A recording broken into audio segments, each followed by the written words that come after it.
Charlie Parsons for Boxing Social in association with William Hill and Empire Fight Store. Delighted to be joined here in New Orleans, Mr. Regis Prograis. Long time coming this interview, my friend. How are you? All good, brother. Just, hitting that weight right now. But I'm good. Firstly, before we get into everything fight week, Phil, it has been a long fight week. You had the run with Regis on Monday. Yesterday, your first sort of head-to-head. Today, media day, open workout, press conference, weigh-in, fight night. It's a lot in 1 week, but at the same time to be built up like a star, and as Matchroom probably promised you, this is the sort of stuff you need. Right, exactly. I mean, this is what I need. I mean, it is what it is. It is cool. I'm keeping busy. Obviously, when you on fight week, you losing weight and stuff like that. So it could be a little frustrating, but at the same time, this is what's needed. This is what you got to do, and it's cool. It's not that bad. I suppose it's one of those instances where on the fight week itself it probably feels a bit tedious, but once you're done Sunday, you look back at everything. It'll probably one of those things where you're like, you know what, that was definitely worthwhile. Yeah, exactly. Yeah, like I said, right now, it's just like it's just a little aggravating things because you are cutting weight and you're a little aggravated. You can't eat as much as you want to, but once it's done, it's all good. It's for a reason. Regis, your opponent Saturday night, it's not sort of been super straightforward. We know that Guadalajara, you were there with Eddie. It was announced that you were signing with Matchroom. Liam Power was the opponent, and obviously a couple of weeks later the pullout came. Then they were looking at Arnold Barboza. Right. That wasn't able to happen. Sort of issue, and then maybe Ramirez, but all under the same management, right? So Zorrilla is the opponent. Has it been frustrating with all these names thrown at you and then having to take this one on only really a couple of weeks? It's not frustrating, bro. I mean, listen, I'm just glad that somebody took the fight. That's the only thing. I'm glad that I got a fight because, I am fighting here, and, at the time when that did happen, when the announcement did happen about Pyro, I was already here. I was in New Orleans at the time in training camp. So I'm just glad that they found somebody. I'm thankful that Zorrilla actually took the fight, and I'm happy now we got a fight. What do you make of him? His only loss was sort of a fairly competitive fight with Arnold Barboza. You believe that he's going to come in and sort of give you as much of a test as he can on Saturday night? Yeah, of course. I mean, everybody that fight me, I hold the WBC belt. So everybody that fight me, they want that belt, and it'll change everything for him. This is a big opportunity, a big chance for him. So of course he's gonna try. I don't think he's a dead man or nothing like that. He's gonna try. He's gonna come in. He wants that belt.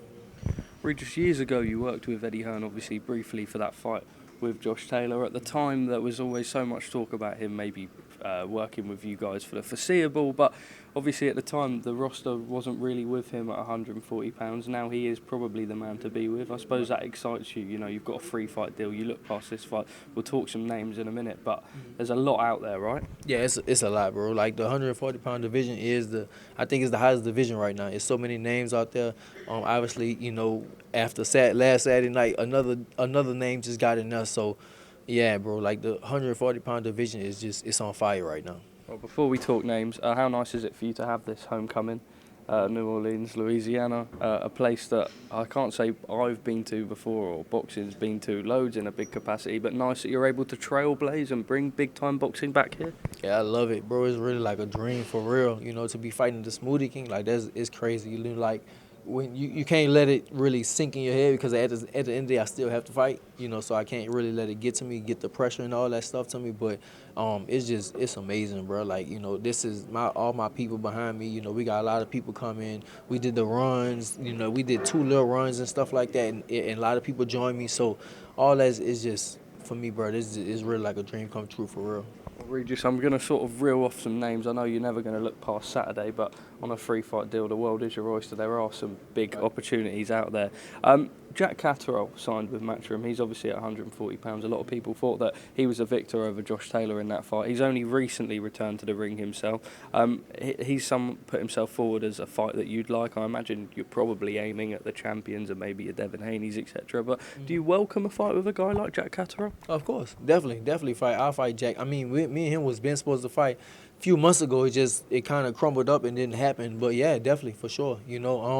Listen, what I told Eddie is, I want big fights and fight for belts, the belts and big fights. So I think Jack is one of those names that could be a big fight. So, maybe we can do that. Okay, Devin Haney is someone that we know that he's been a big frame at 135 pounds for a while. We are sort of expecting him to come on Saturday night. I don't know if it's definite yet. Are you able to tell us whether you're expecting him to be there? I would think so. Yeah, I think so. I mean, I think if he said he wanted to fight me, he probably want to see me fight live and probably scout me out and stuff like that. So yeah, I think he'll probably be there. And of course, I welcome that fight too, bro. Obviously, he had a great relationship with Eddie, working with him years back. That's how he picked up the WBC belt before he went on to be undisputed. He'd be able to move straight up. That's a huge, huge fight. I imagine out of all of them, him or someone like a Teofimo Lopez is one that you really get your teeth into the most. Yeah. For which one? Obviously, the Teo thing. That I would want Teo more than Devin. Because Teo just beat Josh, and Teo has he has a belt too. So. Obviously, I would want to fight Teo over Devin, but both of them equally. I think both of them are equally big fights.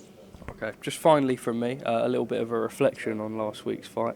Josh Taylor went in as a big favourite over Teofimo Lopez. Were you surprised? Just like everybody else, I think everybody was surprised. I did a bunch of interviews. I predicted Josh was going to beat him, and I think easily. But Teo, he went out there and he did his thing. He beat him, and he made Josh Taylor look average. He really did. He didn't make him look like a former undisputed champion. He made him look average. So, yeah, bro, he did his thing. Regis, a lot of talk about Teofimo Lopez. I know he apologised for the killing someone in the ring comments afterwards, but he still has been quite vocal on that side of things. He's now coming out and say that you retired. What can you take from all of that? No, I don't think he's retired. I mean, I think he just, I think it's just a cry out. He wants his money, and it's true, bro. Like, I think he probably did make, ESPN, a lot of money. So, if they say he got paid $1 million, bro, that's terrible. That's really peanuts to what he did and what he should do. So I think that, I think he'll come back. The right price, he'll come back. If he fights somebody like me, somebody like Devin, he fight for the belts. I mean, I think he'll have a nice payday, and I think that's what he wants. But I don't buy the retirement thing right now. Nah, I don't. All right, Regis, just lastly for me, thank you for your time. Obviously, we look forward to Saturday night. If that fight does happen yourself, Teofimo Lopez, he's now got the ring belt. That goes for a unified championship. How does that fight go? I think I hurt Teo. I think I stop him. I still think I'll stop him. He had a good performance against Josh, don't get me wrong, but styles make fights, and I think I have a different style. So hopefully come out of retirement, we can get it on one day. Final message to your fans and supporters ahead of Saturday night? Man, I just thank everybody for supporting. One thing I do want to tell everybody, man, we have tickets as low as $20. It's actually, filling up real fast right now, but I think it's just going to be a good show, and thank y'all, and I'll see y'all Saturday. Regis, an absolute pleasure. Thank you for joining us for Boxing Social.